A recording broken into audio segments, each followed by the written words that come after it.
दोस्तों इस वीडियो के अंदर हम आपको बताने वाले हैं कि अगर आप भी अपने पीएफ का पूरा पैसा निकालने जा रहे हैं यानी कि पीएफ फाइनल सेटलमेंट करने के लिए जा रहे हैं तो उससे पहले आज की इस वीडियो को जरूर देख लें, वरना आपका भी पीएफ विड्रॉल क्लेम रिजेक्ट हो जाएगा। दोस्तों अगर आपने भी पीएफ विड्रॉल ऑनलाइन अप्लाई करने से पहले आपने इस फॉर्म को अपलोड नहीं किया है तो ईपीएफओ द्वारा आपके क्लेम को रिजेक्ट किया जा सकता है। जी हाँ दोस्तों, अगर आपका पीएफ विड्रॉल 50,000 रुपए से ज्यादा है और जो आपकी टोटल सर्विस पीरियड है 5 साल से कम है तो इस केस में आपके पीएफ विड्रॉल पर 10% का डिडक्शन हो जाएगा। तो इस केस में अगर आपने फॉर्म 15G को अपलोड नहीं किया है तो आपका क्लेम या तो रिजेक्ट हो जाएगा या फिर आपके अमाउंट से 10% का टीडीएस डिडक्ट हो जाएगा। तो इस वीडियो में मैं आपको बताऊंगा कि 15G क्या होता है, इसे कहां से डाउनलोड करें, साथ में जो सबसे इम्पोर्टेंट चीज है कि इस फॉर्म को कैसे भरा जाता है, बिल्कुल सिंपल तरीके से बताऊंगा।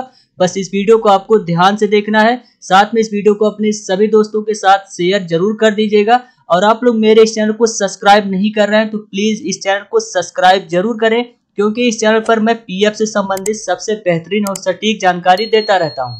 तो चलिए दोस्तों वीडियो को हम शुरू करते हैं। तो दोस्तों सबसे पहले हम बात करेंगे कि ये फॉर्म 15G क्या होता है। दोस्तों फॉर्म 15G एक सेल्फ डिक्लेरेशन फॉर्म होता है जिसमें आप ये लिखते हो कि आपकी जो टोटल इनकम है 2.5 लाख या फिर 2.5 लाख रुपए से कम है।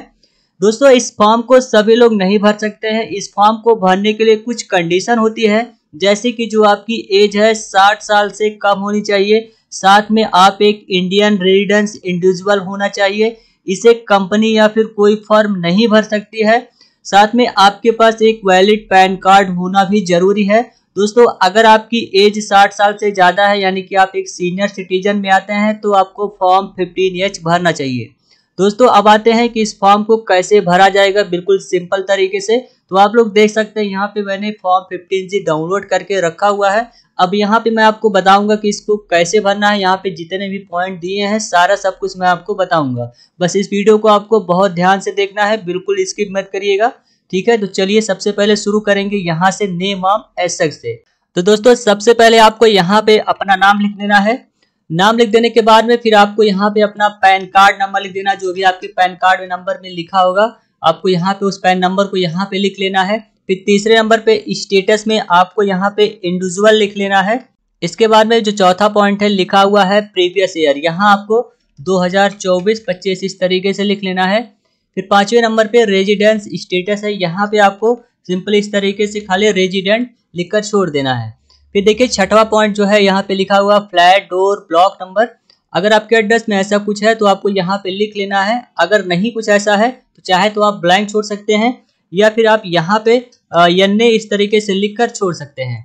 इसके बाद में जो अगला पॉइंट है यहाँ पे लिखा हुआ नेम ऑफ प्रीमिसेस, यहाँ पे अगर आप जिस एड्रेस पर रह रहे हैं वहाँ पे कोई अपार्टमेंट का नाम है, कोई बिल्डिंग का नाम है या किसी सोसाइटी में रहते हैं अगर उसका कुछ नाम है तो आपको यहाँ पे सिंपली लिख लेना है।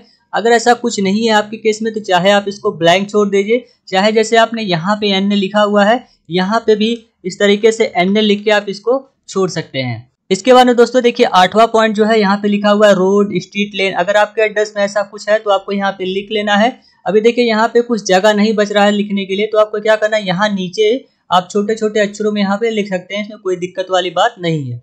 इसके बाद में फिर देखिए नेक्स्ट पॉइंट है एरिया लोकेलिटी का, यानी कि 9वां नंबर, आप जिस भी एरिया में रहते होंगे उस एरिया का आपको यहाँ पे नाम लिख लेना है। तो जैसे कि मान लीजिए मैं गोमती नगर एरिया में रहता हूँ तो यहाँ पे देखिए मैंने गोमती नगर लिख दिया है।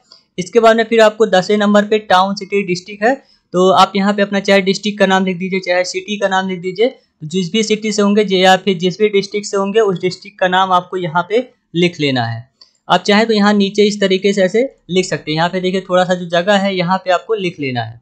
फिर स्टेट में आप जिस भी स्टेट से होंगे उस स्टेट का नाम आपको यहाँ पे लिख लेना इस तरीके से।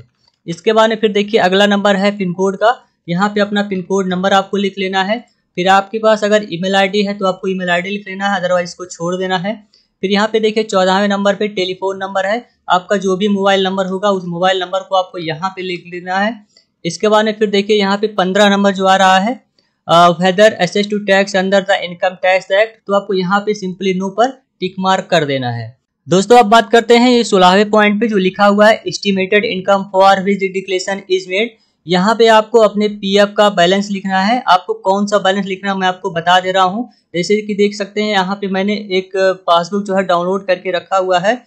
यहाँ पे आपको employ share plus employer share दोनों को जोड़कर आपको इस वाले जगह पे लिख देना है। यहाँ पे आपको लिख देना है, जैसे कि ये जो आप देख पा रहे हैं यहाँ पे मैं आपको दिखा दे रहा हूँ। जैसे ये वाला अमाउंट एम्प्लॉय शेयर है और ये वाला एम्प्लॉयर शेयर है। यहाँ पे देख सकते हैं ऊपर देखिए एम्प्लॉय शेयर एम्प्लॉयर शेयर, इस दोनों पार्ट को आपको जोड़ लेना है। जैसे 38,527 प्लस 11,494 जो भी अमाउंट आएगा उस अमाउंट को आपको यहाँ पे लिख देना है। जैसे दोनों को जोड़ेंगे तो 50,021 रुपये आएगा, तो इसीलिए देखिए मैंने यहाँ पे लिख दिया है।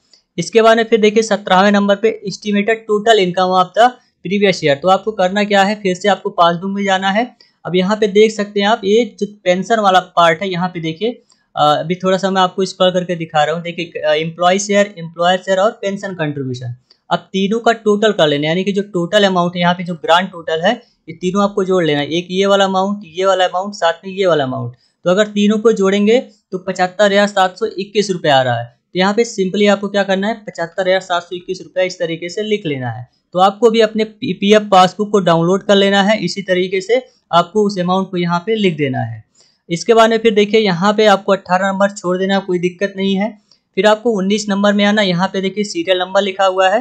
तो सबसे पहले यहाँ पे मैं सीरियल नंबर इस तरीके से टाइप कर देता हूँ। फिर आपको यहाँ पे यूएन नंबर लिखना अपना, तो यूएन नंबर इस तरीके से लिख लेना है यूएन। फिर आपको एक डैश दे देना है, जो भी आपका यूएन नंबर होगा उस यूएन नंबर को आपको यहाँ पे लिख लेना है। जैसे कि देख सकते हैं मैं यहाँ पे नोट कर दिया हूँ, एक रैंडमली यूएन नंबर देख सकते हैं, इस तरीके से आपको भी लिख लेना है।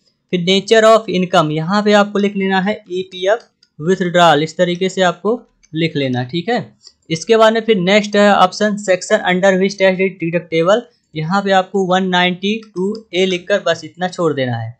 फिर आता है अमाउंट ऑफ इनकम, तो जो आपने यहाँ पे अमाउंट लिखा हुआ है 16 नंबर वाले पे, वही अमाउंट आपको यहाँ पे लिख लेना है। इसके बाद में फिर देखिए नेक्स्ट पॉइंट है यहाँ पे सिग्नेचर ऑफ द एप्लीकेंट, तो आपको यहाँ पे अपना साइन कर लेना, जो भी जैसे भी आप साइन करते होंगे यहाँ पे आपको उस तरीके से साइन कर लेना है। इसके बाद में फिर देखिए यहाँ पे आपको अपना नाम लिख लेना है। फिर इसके बाद में फिर आगे आप आएंगे, यहाँ पे देखिए लिखा हुआ है for the previous year ending on, तो आपको 31 मार्च इस तरीके से 31 मार्च 2025 लिख लेना है, बस आपको इतना करके छोड़ देना है। इसके बाद में फिर relevant to the assessment year आपको यहाँ पे लिख देना है 2025-26, असेसमेंट ईयर 2025-26 है। फिर नेक्स्ट पॉइंट आता है यहाँ पे प्रीवियस ईयर एंडिंग ऑन, फिर से आपको 31 मार्च 2025 यहाँ पे लिख लेना है, जैसे आपने वहाँ पे लिखा है। इसके बाद में फिर से आता है असेसमेंट ईयर, फिर आपको यहाँ पे 2025-26 इतना लिख के आपको छोड़ देना है। इसके बाद में फिर देखिए प्लेस में, जिस भी प्लेस से आप इस फॉर्म को अप्लाई कर रहे हैं, भर रहे हो, उस प्लेस को आपको यहाँ पे लिख देना है। फिर जिस डेट में इस फॉर्म को आप भर रहे हैं वो डेट आपको डाल देना है। इसके बाद में फिर सिग्नेचर ऑफ द डिक्लेरेंट है, फिर आपको यहाँ पे अपना साइन कर देना इस तरीके से। साइन कर देने के बाद में तो दोस्तों यहाँ पे देख सकते हैं मैंने फॉर्म को पूरे प्रॉपर तरीके से भर दिया है। अगर आप चाहें तो इसका स्क्रीनशॉट भी ले सकते हैं। दोस्तों फॉर्म फिल कर लेने के बाद में अब हम बात करेंगे कि इस फॉर्म को डाउनलोड कैसे किया जाता है। इस फॉर्म को डाउनलोड करने के लिए सबसे पहले आपको क्या करना है, गूगल में यहाँ पे सर्च कर लेना है incometaxindia.gov.in, इसी पर आपको क्लिक करके सर्च कर लेना। अगर आप चाहें तो अपने मोबाइल के माध्यम से भी सर्च कर सकते हैं। इसके बाद फिर आप देखिए यहाँ पे जैसे आप इसको लिखकर सर्च करेंगे, फिर देखिए यहाँ पे home, central board, direct taxes, इस तरीके के वेबसाइट को लेगी, इसी पर आपको क्लिक कर लेना है। जैसे आप इस पर क्लिक करेंगे फिर देखिए इनकम टैक्स इंडिया डिपार्टमेंट की वेबसाइट ओपन हो जाएगी। इसके बाद में फिर देखिए यहाँ पे जो चौथा नंबर है टैक्स लॉज एंड रूल्स का, इसी पर आपको क्लिक कर लेना होगा। इसके बाद फिर आप नीचे देखेंगे यहाँ पे एक ऑप्शन आता है फॉर्म डाउनलोड का, इसमें भी दो ऑप्शन है, एक इनकम टैक्स रिटर्न है, एक इनकम टैक्स फॉर्म है। अब आपको इनकम टैक्स फॉर्म वाले ऑप्शन पर क्लिक कर लेना है। इस पर जैसे ही आप क्लिक करेंगे फिर थोड़ा सा नीचे की ओर आपको स्क्रॉल करना है। अब यहाँ पे देखिए फॉर्म नंबर 15G है, इसी को आपको डाउनलोड करना है। डाउनलोड करने के लिए देखिए यहाँ पे PDF यहाँ पे लिखा हुआ है, इसी पर आपको क्लिक करना है। जैसे आप इस पर क्लिक करेंगे फिर देखिए आपकी जो PDF फाइल है इस तरीके से ओपन हो जाएगी। इसको डाउनलोड करने के लिए आपको क्या करना है, जो तीर का आइकन बना हुआ है इसी पर क्लिक कर लेना है, ये आपका फॉर्म डाउनलोड हो जाएगा। या फिर आप चाहे तो यहाँ पे जो प्रिंट का आइकन बना हुआ है इस पर आप क्लिक करेंगे, फिर यहाँ पे आपको क्या करना है, सेव एज PDF कर लेना है, सेव कर देना है, आपका फॉर्म जो है ये सेव हो जाएगा। इसके बाद में फिर आप देखेंगे जब इस फॉर्म को ओपन करेंगे फिर देखिए फॉर्म आपका 3 पेज का है, इसमें आपका खाली पहला पेज ही सिर्फ आपके काम का है, ठीक है। तो आपको खाली क्या करना है, पहले पेज को प्रिंट करना है और पहले पेज को आपको भरना है, जैसे मैंने आपको वीडियो में बताया है। इस फॉर्म को भर देने के बाद में फिर आपको इसको स्कैन कर लेना है और इसको PDF फॉर्मेट में सेव कर लेना है और जिसकी साइज 1 MB से कम आपको रखनी है। ठीक है, इतना कर देने के बाद में आपका 15G फॉर्म जो है भरकर तैयार हो जाएगा। इसके बाद में जब आप फुल सेटलमेंट करेंगे वहां पे फॉर्म 19 भरेंगे तो जहां पे 15G का ऑप्शन आता है 15G अपलोड करने के लिए, वहां पे इस फॉर्म को आपको अपलोड कर देनी है। तो इस तरीके से दोस्तों फॉर्म 15G भरा जाता है। उम्मीद है जानकारी आपको पसंद आई होगी। जानकारी अगर आपको अच्छी लगी हो तो वीडियो को लाइक करिएगा, वीडियो में कमेंट करिएगा। ऐसी ढेर सारी जानकारी के लिए आप लोग मेरे चैनल को सब्सक्राइब जरूर करिए। मिलते हैं किसी और वीडियो में, तब तक के लिए नमस्कार, जय हिंद।